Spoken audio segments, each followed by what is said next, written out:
Merci beaucoup pour la question. Et d'entrée des jeux, il faut revenir sur les missions traditionnelles d'un député.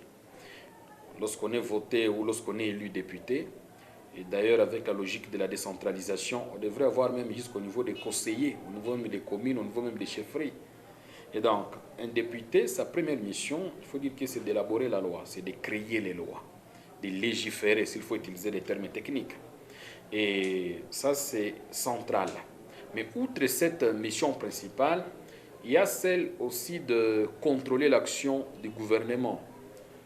Des gouvernements, parce que chez nous, en République démocratique du Congo, on ne peut pas parler contrôler l'action de l'exécutif, parce que le président de la République n'est pas membre du gouvernement, mais il est membre du pouvoir exécutif. Le chef du gouvernement, c'est le Premier ministre. Et c'est le Parlement qui investit le gouvernement, donc le Premier ministre avec son équipe. Et c'est comme ça que le Parlement a le devoir de contrôler l'action et l'action du gouvernement. Outre cette mission, et il faut préciser qu'il y a des missions annexes, ou je peux parler des missions connexes, dans ou de détails, à un certain niveau, s'il faut le dire ainsi, parce que nous revenons sur la mission de contrôler l'action du gouvernement. Il y a les enquêtes parlementaires, il y a même des missions, il y a beaucoup même de mesures de contrôle, vraiment de questions orales avec débat, motions de défiance, on peut atteindre même des motions de censure. Ce sont des armes qui sont à la disposition des députés. Alors, revenons à la question que vous venez de poser.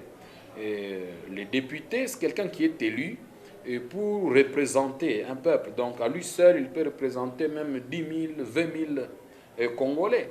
Et c'est comme ça qu'il ne peut pas défendre ce qu'il ignore. Voilà pourquoi il y a les vacances parlementaires et ces gens-là siègent à session ordinaire ou à session extraordinaire. Alors, qu'est-ce qu'un député doit faire en cas de vacances parlementaires? À dire vrai, les députés doivent s'enquérir des vrais problèmes qui sont au niveau de la base. Parce qu'à côté de ces missions traditionnelles des députés, il y a ce qu'on appelle la mission diplomatique du député.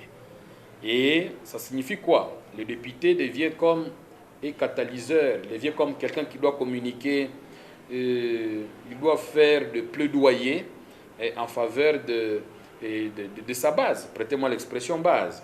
Et pourquoi revenir sur ce point-là? Parce qu'un député, il peut avoir beaucoup de portes ouvertes à sa disposition qu'un citoyen lambda, qu'un citoyen ordinaire. Et c'est comme ça que lors des vacances parlementaires, les députés ne devraient pas rester à Kin ou faire des voyages à Paris ou aller à Washington, mais il doit revenir au niveau de sa base, de la population qui a voté pour lui, pour venir s'enquérir des véritables problèmes. Revenons par exemple sur les cas de la ville de Butembo, nous sentons une dimension c'est comme si l'insécurité commence à ressusciter à un certain niveau. Et tout cela, c'est les députés. Lui, il peut facilement voir le ministre de l'Intérieur. Il peut voir même facilement à un certain niveau même le président de la République, même le Premier ministre. Mais comment est-ce qu'il connaîtra tout cela alors qu'il n'a pas été sur terrain lors des vacances parlementaires? À côté de cela, vous savez, la désinformation crée des frustrations et finit par atterrir sur des actes incontrôlables. Et c'est comme ça qu'on sait que de la bouche d'un député, on peut avoir aussi des informations fiables par rapport à la gestion de la chose publique. Et là, ça rentre dans la logique du devoir de redevabilité. Il doit venir rendre compte. Voilà que nous étions à session. Voici ce que je fais. Et voici ce que le gouvernement est en train de faire. Et moi, comme votre député, voici ce que je puis décrocher, prêtez-moi l'expression, pour vous ici. Et finalement, quels sont encore d'autres problèmes au-delà de l'insécurité? C'est injuste que nous plongions dans la poussière, par exemple, par-ci, par-là. Il faudrait qu'il y ait des grandes actions, parce que Butembo fait entrer beaucoup d'argent dans les trésors publics. J'ai suivi à l'école doctorale le cours des finances publiques approfondies. Et qu'est-ce que nous avons vu? Pourquoi les Katanga, l'ex-province du Katanga, semble peser dans ces exigences? Parce qu'ils ont un argument d'État, ils disent nous faisons entrer beaucoup d'argent au trésor public. Mais à part cette dimension-là, Butembo ne fait pas entrer aussi beaucoup d'argent au trésor public. Et il nous faut une dimension de contrepartie du point de vue social. Et qui doit canaliser ça si ce n'est pas les députés? Et comment est-ce qu'il saura ça s'il n'est pas venu ici à mission exactement à vacances parlementaires? Nous crions tous les jours sur, par exemple, notre douane de Cassine d'ici. Par quelle explication rationnelle et objective on peut nous dire que la douane de Kassiri soit la plus chère de toutes les douanes de la RDC. Il n'y a aucune explication rationnelle. Et qui doit exactement présenter toutes ces doléances? C'est ça, donc, en cas de vacances parlementaires, on peut dire que les députés, c'est comme un étudiant qui est en train de faire le travail pratique afin de venir exposer les résultats de ses recherches devant l'enseignant, qui est exactement cette plénière, pour que les décisions importantes se fassent. Ça peut passer par la voie traditionnelle, en exposant les résultats au niveau du bureau de l'Assemblée nationale, comme au niveau exactement de la diplomatie parlementaire, et en toquant par-ci par-là pour canaliser. Nous avons des enseignants, par exemple. Bon, les NU, vous voulez que les gens évoluent dans la gratuité, mais ils ne sont pas payés. Au même moment, les directeurs qui veulent exiger un peu d'argent pour la survie des NI, il faut les suspendre, peut-être révoquer même les autres. Alors, si devant toutes ces difficultés, nous ne voyons rien, alors les députés, et ils restent à Kin, là-bas où il faut des voyages en Afrique du Sud. Vous comprenez que sinon on avait mal voté. Ça peut paraître lourd, mais ça vaut d'être dit dans ces mots-là.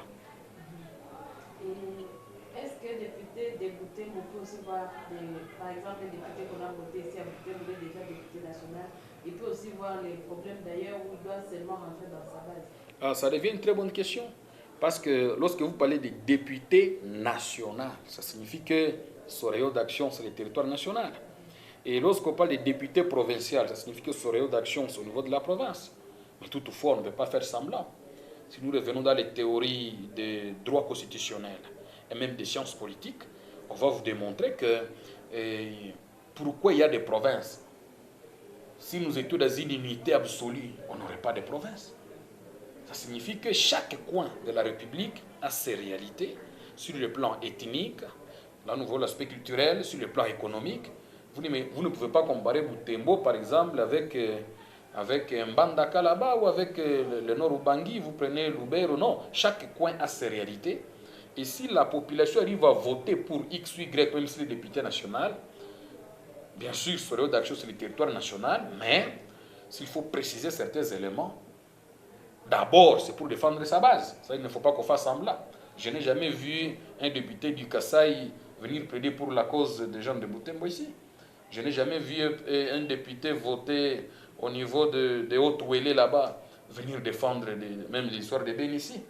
Si réellement il y avait cette cohésion nationale absolue, il y a beaucoup de ministres qui sauteraient pour cette cause de Ben, par exemple. Mais vous sentez que chaque groupe a tendance à tirer la couverture de son côté.